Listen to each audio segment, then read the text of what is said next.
Hola, me llamo Oscar y no soy abogado. Como tú, pero hace unos años hice el proceso de EB2 en IW para obtener residencia en Estados Unidos y la obtuve con éxito. También tengo experiencia en EB1.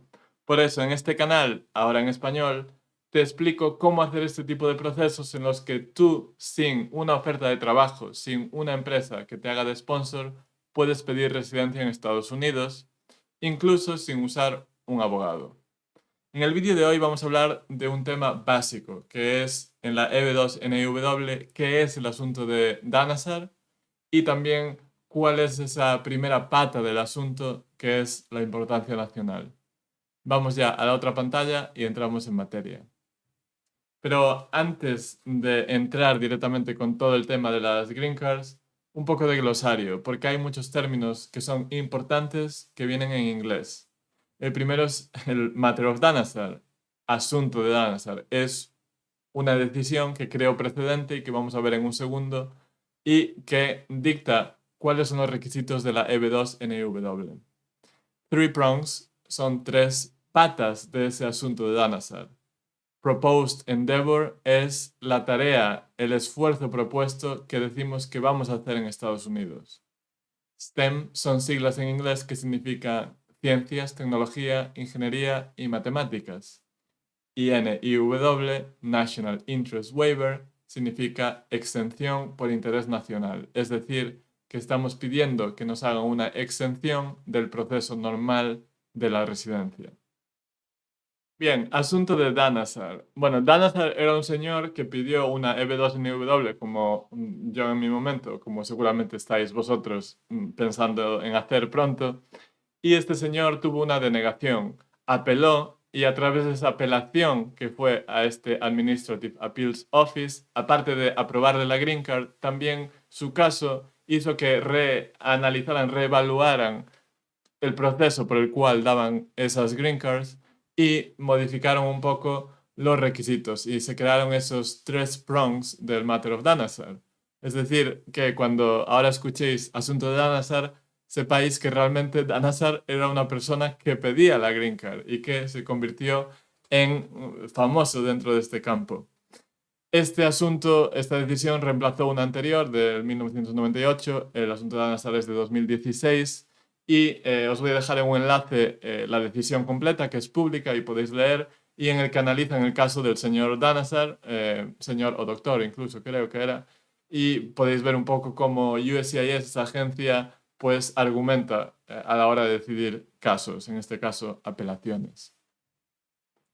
Antes de entrar en el asunto de Danazar en la NIW, hay que tener un poco de idea de cuál es el proceso normal, porque el NIW es un proceso extraordinario. Nosotros nos estamos presentando sin empresa y estamos pidiendo que hagan una excepción, una exención. Entonces, ¿cuál es el proceso normal? Bueno, en una EB2, recordar que hay diferentes niveles de Green Cards, EB1, EB2, EB3. La EB2, que es la segunda categoría, necesita, como casi todas las categorías de Green Card, que tengamos una oferta de trabajo de una empresa. Entonces, el primer paso de la solicitud de Green Card viene con lo que se llama PERM o certificación laboral, Labor Certification. Y ahí la empresa tiene que publicar nuestro trabajo, tiene que probar que publicó esa oferta y que no hay interés en el mercado americano de trabajadores y al cabo de cierto tiempo el Departamento de Trabajo les da el permiso para seguir con el proceso de Green Card. Este primer paso lleva más de un año, entonces nosotros nos estamos ahorrando todo esto, pero en el lado contrario tenemos que argumentar más nuestro caso para obtener esa exención. Entonces, este primer paso, el NIW no lo va a necesitar y vamos a empezar directamente con la petición I-140, que es la parte central del caso EB2 e NIW, que es donde argumentamos que cumplimos con los requisitos generales de la EB2 y también con los específicos del asunto de Danazar, que vamos a ver en un segundo.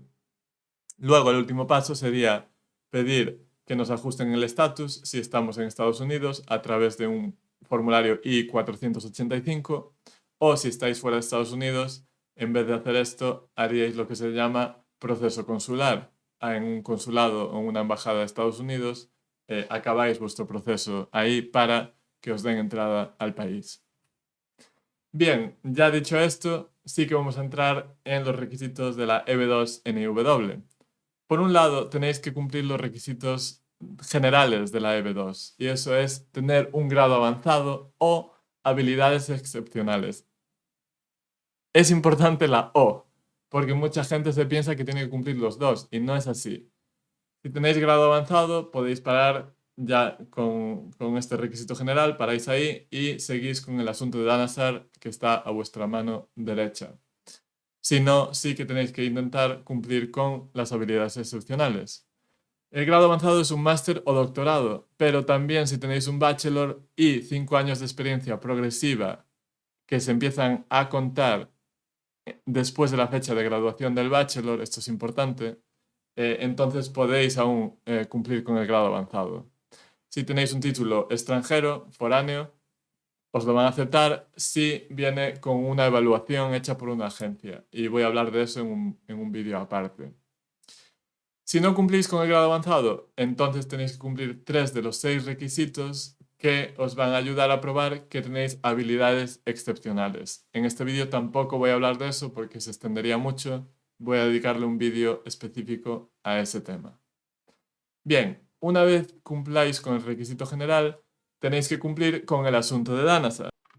El asunto de Danazar tiene 3 patas, o 3 prongs en inglés, que hablan en primer lugar del esfuerzo, el esfuerzo que se llama en inglés Proposed Endeavor o la tarea, qué es lo que vamos a hacer en Estados Unidos y por qué es importante.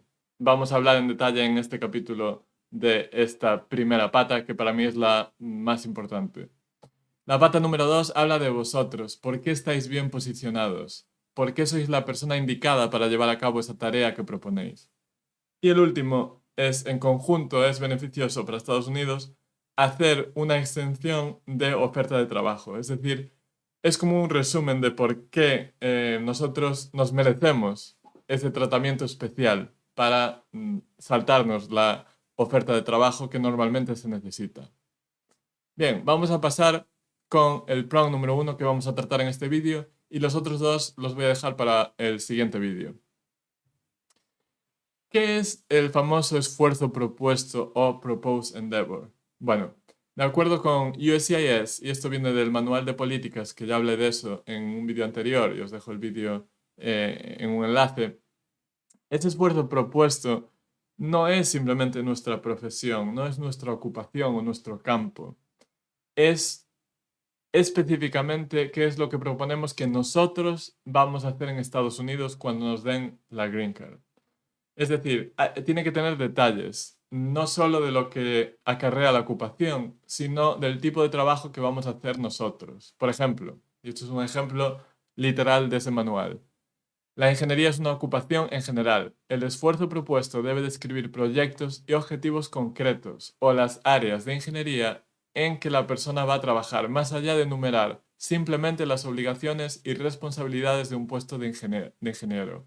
Es decir, nuestro Proposed Endeavor no es la ingeniería, porque la ingeniería es muy importante para el país, porque hace falta carreteras. No. El esfuerzo propuesto es, yo como ingeniero voy a ayudar a diseñar puentes de un tipo determinado porque esos puentes son importantes para X, Y, Z. Esto es una forma muy rápida de explicarlo. Realmente tenemos que ofrecer detalles de lo que hacemos. Por ejemplo, yo no puedo decir mi proposed endeavor es ser científico. No. Mi proposed endeavor es hacer investigación en el campo de la biotecnología, específicamente en el campo del desarrollo de procesos para producción de medicamentos y biocombustibles, etcétera, etcétera, etcétera. ¿Veis por dónde voy? Que tenemos que dar detalles de lo que vamos a hacer para que luego podamos explicar por qué es importante. Entonces, ¿en qué áreas podemos enmarcar nuestro esfuerzo propuesto? Pues una de las cosas buenas que trajo el asunto de Danazar es que abrió esta categoría a muchos campos en los que antes era difícil meterse. Entonces, ahora podemos estar hablando de ciencia, tecnología, cultura, salud e incluso educación, que antes era difícil realmente tener un caso en NIW de estas características. Bien. El primer prong o la primera pata también habla de el mérito sustancial. Para mí, no se debe perder, entre comillas, mucho tiempo en el mérito sustancial, porque lo que importa es lo siguiente, que es la importancia nacional. Y si algo tiene importancia nacional, va a tener mérito sustancial ya de por sí. Además, el mérito sustancial es algo que USCIS no explica demasiado, entonces algo que no se explica mucho es difícil de saber cómo cumplir. Entonces, yo recomiendo no perder demasiado tiempo con esto. Es subjetivo además, entonces, ¿cómo articulamos esto en la petición? Bueno, vamos a dar detalles, esos detalles que hablaba antes de nuestro esfuerzo propuesto. Vamos a recordar nuestros propios méritos y logros para resaltar que es algo complejo, que no es algo súper sencillo. Y en general nos centramos más en la importancia nacional, que es lo que viene en la siguiente diapositiva. Además, si vais a ese manual de políticas que os recomiendo encarecidamente que visitéis, se centra muchísimo más en la importancia nacional que en el mérito sustancial y eso ya os da mucho que pensar al respecto de la importancia de cada uno. Entonces, vamos con la importancia nacional. Esto es esencial para la petición y de hecho en mi experiencia, y tengo bastante experiencia viendo muchísimos casos de otras personas en muchos ámbitos, no solo en ciencia, y también muchos RFEs, Request for Evidence o solicitud de más evidencia, que es cuando USCIS nos dice que necesita más datos para aprobar nuestra petición, lo que veo es que esta importancia nacional es la razón número uno de USCIS de que envíen más RFIs, de que envíen más solicitudes de más evidencia. Entonces, ellos le dan mucha importancia y vosotros, por esa razón, debéis tomaros esto muy en serio. Los oficiales se van a centrar en la naturaleza del esfuerzo propuesto más allá de una cuestión geográfica. Antes del asunto de Anasar se centraba mucho en si lo que hacíamos englobaba todo Estados Unidos o solo se centraba en una parte. Hoy realmente lo que miran es si lo que hacemos en nuestro endeavor va a tener implicaciones más allá de nuestra organización, más allá de nuestro día a día, de nuestro trabajo más inmediato. Si va a afectar a otros, cómo va a afectar a otros. Evidentemente, si tiene implicaciones nacionales, eso es muy interesante y si tiene implicaciones globales, eso es aún mejor. Entonces, piensa en qué tareas pueden tener este tipo de impacto y algunos ejemplos podrían ser mejoras en procesos de fabricación de componentes muy importantes, por ejemplo, fabricación de baterías o de chips para ordenadores, abastecimiento, lo que se llama supply chain, avances médicos. Es decir, hay una serie de cosas que ya rápidamente podemos ver que tienen unas implicaciones muy grandes en la vida de la gente, más allá de nuestro trabajo diario. Entonces, también si nuestro esfuerzo propuesto es más de tipo de negocios o de emprendeduría, si hay potencial significativo de emplear trabajadores americanos o otro beneficio económico sustancial, especialmente en un área económicamente deprimida, también habría una importancia nacional. Entonces, hay diferentes formas de probarlo. Si estamos haciendo un trabajo que va a favor de un tema que los Estados Unidos consideran crítico, también es de importancia nacional. Y ahora os explico cómo probar esa parte. Lo primero que tenemos que hacer es describir detalladamente nuestro esfuerzo. Eso es algo que ya hemos hablado y es clave. Y luego buscar información, pruebas de por qué Estados Unidos está interesado en ese tema. ¿Dónde las buscamos? Pues la primera fuente, la primera clase de fuentes más importante es fuentes que vengan directamente del gobierno federal, fuentes que acaben en .gov en Internet. Una de ellas es esta, congress.gov, la página del Congreso de Estados Unidos.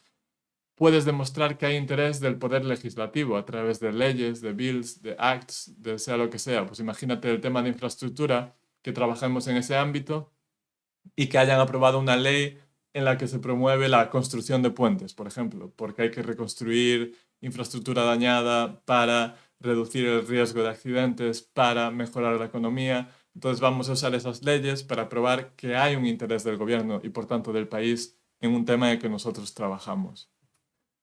Lo mismo con la Casa Blanca. Vamos a buscar discursos presidenciales o de la vicepresidenta o de otros miembros del gabinete. Vamos a ver órdenes ejecutivas y vamos a intentar demostrar otra vez que trabajamos en algo en el que los Estados Unidos están directamente interesados. También nos podemos ir a agencias del gobierno federal o estatal y una de ellas es OneNet Online, es una página del Departamento de Trabajo en la que se publican esta lista de Bright Outlook Occupations, que son profesiones que van a crecer mucho en el futuro. Pero recuerda que no debes argumentar solo en base a escasez de mano de obra porque no le gusta nada a USCIS que se use la NIW para ese tipo de peticiones. Luego está la literatura científica. Podemos buscar artículos científicos en los que analicen un problema y concluyan que es un problema muy relevante y podemos usar ese tipo de referencias con mucha autoridad, como son las científicas, para argumentar que lo que nosotros hacemos es importante. Luego, una que no está aquí, que sería un escalafón más bajo, es si hay noticias en medios generalistas como CNN o The Guardian en Reino Unido, en el que hablen de un tema también indicando que es importante. Pero ya digo que de más importante a menos importante tenemos las páginas del gobierno, luego tenemos literatura científica y luego ya otro tipo de noticias, informes, etc. Bien, espero que os haya quedado bastante claro esto. En el próximo vídeo vamos a hablar del prong número 2, que habla de vosotros. Si este hablaba de lo que vais a hacer, el próximo habla de vuestras cualificaciones, de vuestra formación, destrezas. Y vamos a hablar también de la pata número 3. Y así ya completamos el Matter of Danazar y luego nos metemos con otros temas. Si os gusta como explico, aunque aquí en estos vídeos estoy hablando muy rápido porque, bueno, no se pueden extender demasiado, en mi página web hay un curso online en el que trato todos y cada uno de los temas con mucho detalle. Y además ofrezco ejemplos de mi propia petición para que vosotros podáis entender cada tipo de concepto mucho mejor y eso os ayude a escribir vuestra petición de forma más efectiva, más, mejor articulada. Entonces, si vais a eb2niw.info o eb2niw-español sin ñ.info, ahí podéis entrar al curso que aquí está en este botón de aquí arriba y ahí os estaré esperando. Podéis enviar preguntas en cada lección. El curso está en español y en inglés y os va a ayudar un montón a crear vuestro propio caso con el mayor éxito posible. Si os gusta este canal también tenéis que suscribiros y además con esa suscripción podéis entrar en un concurso para una membresía del curso online del que os estaba hablando. Haré el sorteo el 1 de noviembre de 2023. Si llegamos a 500 suscriptores al día 1 de noviembre, esto está mal, no sé por qué siempre lo pongo mal. Si el 1 de noviembre, cuando haga el sorteo, somos 500, entonces sortearé 2 suscripciones. Entonces, no dejéis perder esta oportunidad. Tenéis que suscribiros y dejar vuestro correo electrónico en el formulario que voy a dejar en la descripción. Es un formulario que solo os va a pedir una dirección de correo electrónico, no va a haber más datos y además os prometo que no voy a usar vuestro correo electrónico para nada más que no sea hacer el sorteo y comunicaros si habéis ganado, que espero que sea el caso. Espero que os haya servido este vídeo, espero que os haya gustado. Os veo en el próximo vídeo y dejarme cualquier duda o comentario en los comentarios de aquí abajo. Muchas gracias.